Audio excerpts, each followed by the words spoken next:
Hello everyone, welcome back to my YouTube channel. So last వీడియోలో మనం హెడర్ని create చేసాము and ఆ కాంపోనెంట్ని మనం యాప్.jsలో యూజ్ చేసాము. మనం ఎక్కడ స్టాప్ చేసాము అంటే స్టైల్స్ని ఎలా అప్లై చేయాలి అనే దగ్గర మనమైతే స్టాప్ చేసాం.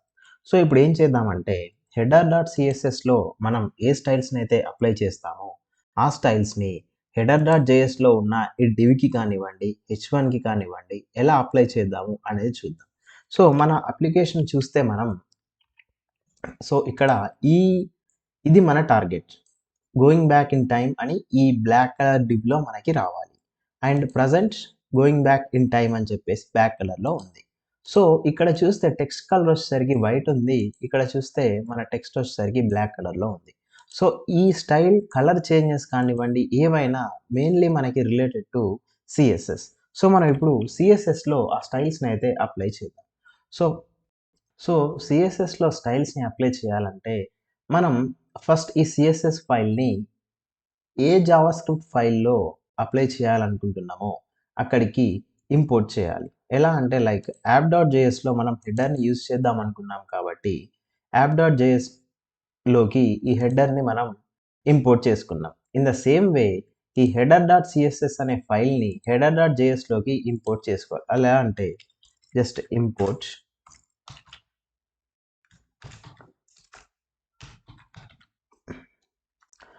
అంతే. 2 సేమ్ ఫోల్డర్‌లో ఉన్నాయి కాబట్టి జస్ట్ ఇంపోర్ట్ header.css. ఇక్కడ ఇంపోర్ట్ చేసినట్టు హెడర్ అని చెప్పేసని మళ్ళీ ఫ్రమ్ ఇవన్నీ అవసరం లేదు. Just import that's it. ఈ స్టైల్స్‌లో ఉన్న CSS ఫైల్‌లో ఉన్న స్టైల్స్ అనేవి ఇప్పుడు మనం యూజ్ చేసుకోవడానికి రెడీగా ఉన్నాయి. ఎలా యూజ్ చేద్దామో ఇక్కడ చూద్దాం. బేసిక్ CSS స్టైల్స్ అప్లై చేసేటప్పుడు మనం క్లాస్ నేమ్స్ అనేవి ఇస్తాం. రియాక్ట్‌లో కొంచెం స్పెషల్‌గా ఏం చేస్తారంటే జస్ట్ క్లాస్ అని చెప్పి డిక్లేర్ చేయకుండా క్లాస్ నేమ్ అని ఇచ్చేసి మనకి CSSలో ఏ క్లాస్‌నైతే యూజ్ చేస్తున్నామో ఆ క్లాస్ నేమ్‌ని ఇక్కడ ఇచ్చేస్తాం.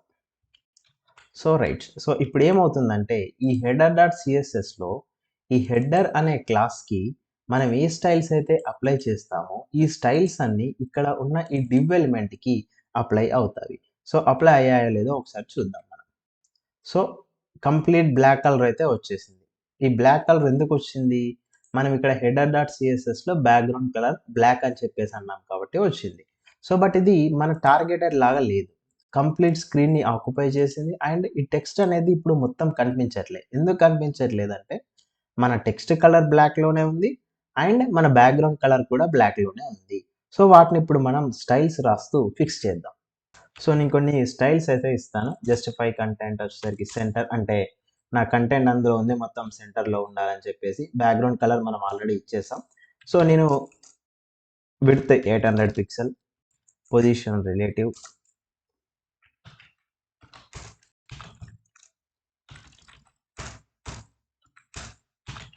మార్జిన్ రైట్ కూడా ఆటో ఇస్తాను.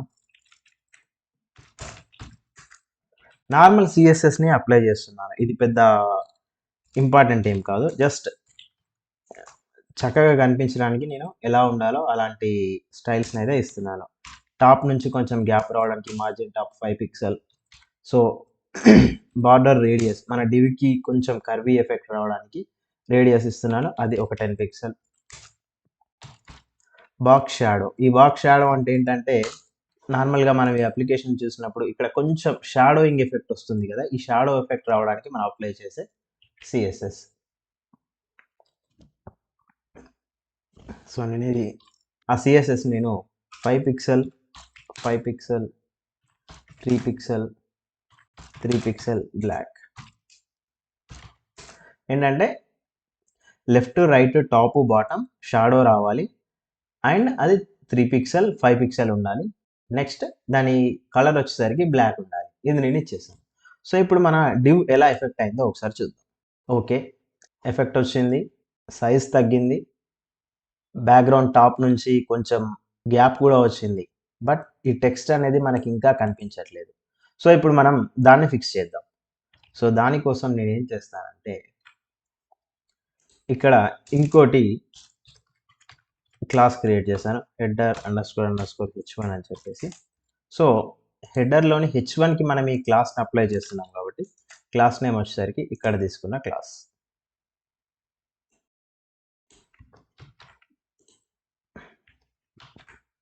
సో మనం ఈ క్లాస్లో రాసే స్టైల్స్ అన్నీ మనకి header.jsలో ఉన్న h1 ఎలిమెంట్కి అప్లై అవుతాయి. సో స్టైల్స్ ఒక్కొక్కటి రాద్దాం మనం. కలర్ ఫస్ట్ థింగ్ నాకు వైట్ కలర్ కావాలి. White done. Next padding 10 pixel.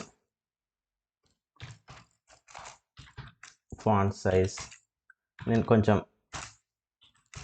లార్జ్గా ఉండేటట్టు చేస్తున్నాను. Font wait 800. Font family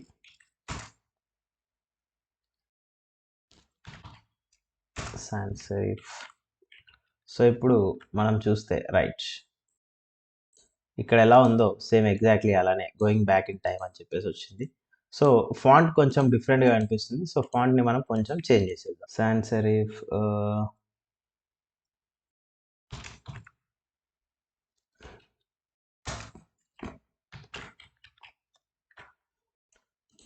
okay, now it's fine. Exactly మనకి ఎలా కావాలో అలా వచ్చింది. సో ఇక్కడ స్టైల్స్ మనం ఎలా అప్లై చేసామో చూసాం. సో సింపుల్గా ఏం చేశానంటే క్లాస్ సెలెక్టర్స్ని నేను తీసుకున్నాను. ఈ సిఎస్ఎస్ అనేది మీకు నచ్చినట్టు రాయొచ్చు. దీంతో రియాక్ట్తో ఏ సంబంధం లేదు. జస్ట్ ఇక్కడ మనం ఫోకస్ చేసేది మనం రాసే సిఎస్ఎస్ ఫైల్స్ని, సిఎస్ఎస్ స్టైల్స్ని మన జేఎస్ ఫైల్కి ఎలా అప్లోడ్ చేస్తాము, ఎలా అప్లై చేస్తాము అనేది మాత్రమే చూస్తున్నాం. సో header.cssలో స్టైల్స్ డిఫైన్ చేసి header.jsలో దాన్ని ఇంపోర్ట్ చేసుకొని క్లాస్ నేమ్స్ ఇచ్చేసి మనమైతే స్టైల్స్ని అప్లై చేసాము. సో ఇది స్టైల్స్ అప్లై చేసే విధానం. సో ఇప్పుడు నేను ఏం చేస్తానంటే జస్ట్ సింపుల్ ఇంకొక అప్లికేషన్ చేస్తాను. అదేంటంటే ఇక్కడ నేను క్రోమ్లో మీకు ఇలా ఓపెన్ అవుతుంది కదా, దీన్ని ఏమంటారంటే ఇన్స్పెక్షన్ అని చెప్పేసి అంటారు. ఇన్స్పెక్షన్ అంటే ఏంటంటే నార్మల్గా మనం రియాక్ట్ అప్లికేషన్ని డెవలప్ చేస్తున్నప్పుడు ఏమైనా ఎర్రర్స్ వచ్చినా ఆర్ అప్లికేషన్ని డీబగ్ చేయాలన్నా మనం క్రోమ్లో ఆర్ ఎనీ బ్రౌజర్లో ఇన్స్పెక్ట్ అనేది చేసి చూస్తాం. సో ఇన్స్పెక్షన్ టూల్స్ అనేవి మనం అప్కమింగ్ వీడియోస్లో ఎక్స్ప్లోర్ చేద్దాం. లైక్ ఎప్పుడైతే మనకు డీబగ్ చేసే అవసరం వస్తుందో ఆ టైంలో ఇవన్నీ చూద్దాం. బట్ రైట్ నౌ దీనిని ఎందుకు ఓపెన్ చేశానంటే మీరు జస్ట్ Ctrl+Shift+I కొడితే ఇది ఓపెన్ అవుతుంది. ఆర్ ఇలా వెళ్ళి ఇక్కడ మోర్ టూల్స్లో డెవలపర్ టూల్స్ ఓపెన్ చేసినా కూడా మీకు ఓపెన్ అవుతుంది. సో ఇక్కడ నేను ఎందుకు ఓపెన్ చేశాను అంటే మనం ఏదైనా ఒక వెబ్సైట్ని క్రియేట్ చేస్తే అది ఓన్లీ యూజర్ ల్యాప్టాప్లోనే ఓపెన్ చేస్తాడన్న గ్యారంటీ మనకు ఉండదు. డిఫరెంట్ డివైజెస్లలో ఓపెన్ చేస్తాడు. సో దానికి తగ్గట్టు మనం స్టైల్స్ని అయితే అప్లై చేయాల్సి వస్తుంది. సో ఆ అప్లై చేసిన స్టైల్స్ ఆ డివైస్కి తగ్గట్టు కరెక్ట్ ఉన్నాయా లేదా చెక్ చేయడానికి ఈ ఇన్స్పెక్షన్లో మనకి ఒక ఫీచర్ ఉంటుంది. సో ఇక్కడ మీరు చూస్తే డిఫరెంట్ డివైజెస్ని మీరు సెలెక్ట్ చేసుకోవచ్చు. ఐఫోన్ ఎస్ఈలో ఉన్న స్టైల్ ఇలా వస్తుంది. లెట్స్ అని పిక్సెల్ సెలెక్ట్ చేసుకున్నాను, ఇలా వస్తుంది. ఐప్యాడ్ ఇలా వస్తుంది. సంథింగ్ ఇంకేదో ఇలా వస్తుంది.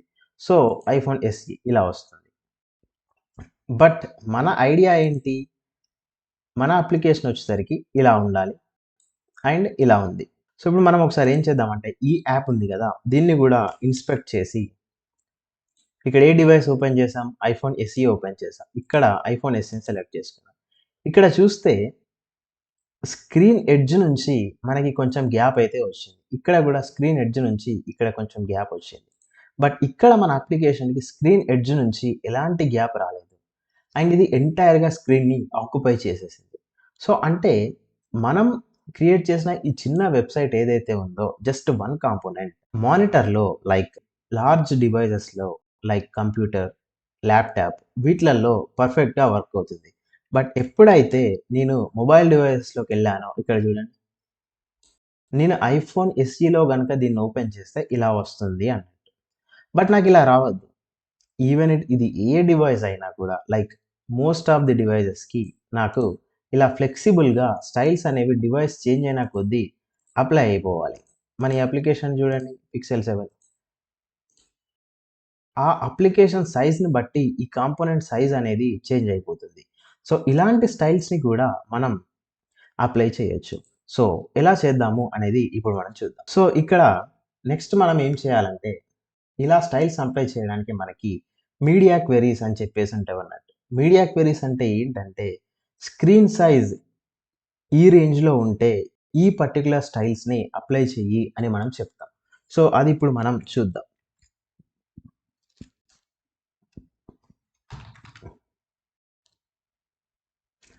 At media okay. ఇక్కడొచ్చేసరికి మ్యాక్స్ విడ్త్ గనుక నాకు 900 పిక్సెల్సే ఉంది. అంటే స్క్రీన్ సైజ్ మ్యాక్స్ విడ్త్ నాకు 900 పిక్సెల్సే ఉంటాయి. నేను నా స్టైల్స్‌ని ఎలా చేంజ్ చేస్తానో చూడండి. Same class, same header. So నేను ఇక్కడున్న వీటిని తీసుకొని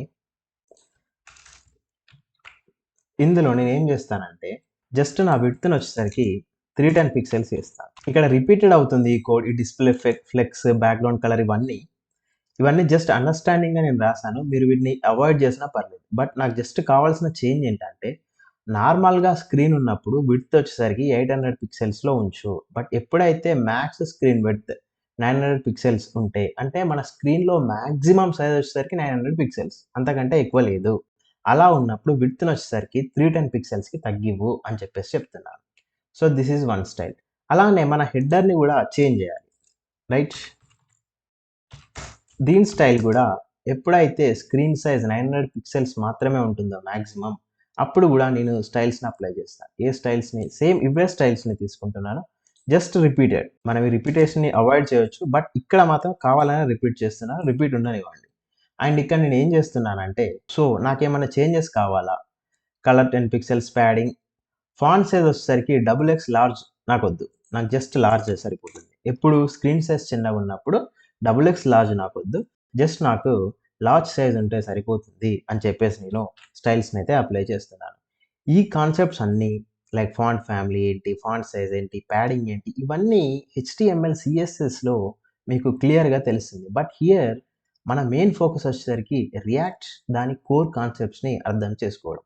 సో ఈ వీడియోలో మనం ఇంత డీప్‌గా స్టైల్స్‌ని చూస్తామో, నెక్స్ట్ వీడియో నుంచి స్టైల్స్‌ని నేను మాక్సిమం ప్రొవైడ్ చేయడానికి ట్రై చేస్తాను. సో, ఇప్పుడైతే జస్ట్ ఈ ఒక్క వీడియో కోసం స్టైల్స్‌ని మనం చూద్దాం. సో, నేనిక్కడ ఫాంట్ సైజ్ వచ్చేసరికి లార్జ్ పెట్టేసాను. ఎప్పుడు స్క్రీన్ విడ్త్ గనుక 900 పిక్సెల్స్ ఉంటే. అది కూడా మాక్సిమం. సో, ఇప్పుడు ఓకే. ఇప్పుడు మనం మన అప్లికేషన్‌ని ఓపెన్ చేసి చూద్దాం. చూడండి. ఇప్పుడు ఐఫోన్‌లో ఓపెన్ చేసినప్పుడు మనం అనుకున్న విధంగానే టాప్ నుంచి అండ్ ఐదర్ సైడ్స్ నుంచి మనకి గ్యాప్ అనేదొచ్చింది. అండ్ మన అప్లికేషన్ పర్ఫెక్ట్‌గా ఆ డివైస్‌లో అలైన్ అయిపోయింది. సో, ఇప్పుడు మీరు ఏది తీసుకున్నా, ఏ డివైస్ తీసుకున్నా కూడా క్లియర్‌గా, నీట్‌గా మనకి అప్లై అయిపోతుంది. సో, ఇది ఒక అడ్వాంటేజ్. ఏంటి? మనకి మీడియా క్వెరీస్‌ని యూజ్ చేస్తున్నప్పుడు. సో, ఈ విధంగా మనం ఒక జావాస్క్రిప్ట్ ఫైల్‌లో లైక్ ఒక కాంపోనెంట్‌లో మనం స్టైల్స్‌ని ఎక్స్‌టర్నల్ సీఎస్ఎస్ స్టైల్ షీట్ నుంచి అప్లై చేసుకునే విధానం. సో, లేదు నేను ఈ జేఎస్‌లోనే స్టైల్స్‌ని రాయొద్దా అంటే, మీరు డైరెక్ట్ ఇక్కడ డివ్‌లోనే స్టైల్ ట్యాగ్ తోటి స్టైల్స్‌ని అప్లై చేయొచ్చు. బట్ మెయిన్ ఐడియా ఏంటంటే, ఇక్కడ ఉండే కోడ్ అనేది, ఇక్కడ ఉండే జావాస్క్రిప్ట్ ఆర్ హెచ్‌టీఎంఎల్ కోడ్ అనేది మనకి వీలైనంత వరకి చాలా చిన్నగా, లీన్‌గా ఉండాలి. అందుకోసమే మనం స్టైల్స్‌ని ఎక్స్‌టర్నల్ ఫైల్‌లోకి మూవ్ చేస్తాం. సో, ఇక్కడ మీరొకటి చూస్తే ఈ జావాస్క్రిప్ట్ ఫైల్‌లో నేను హెచ్‌టీఎంఎల్‌ని కూడా రాస్తున్నాను. యాస్ ఎ ఫంక్షన్ లాగా రిటర్న్ చేస్తున్నాను.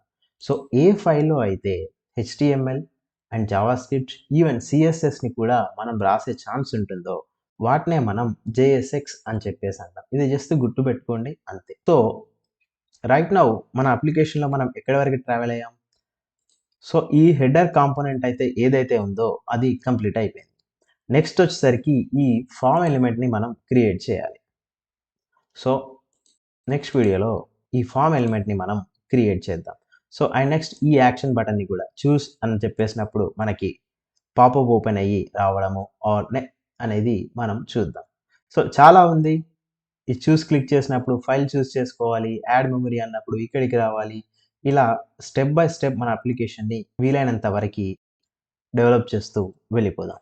సో, అది ఫ్రెండ్స్ ఈ వీడియోకి అండ్ నెక్స్ట్ వీడియో అప్డేట్స్ మీకు రావాలంటే ఖచ్చితంగా మన ఛానల్ని సబ్స్క్రైబ్ చేసి ఆ బెల్ ఐకాన్ అయితే ఎనబుల్ చేసుకోండి.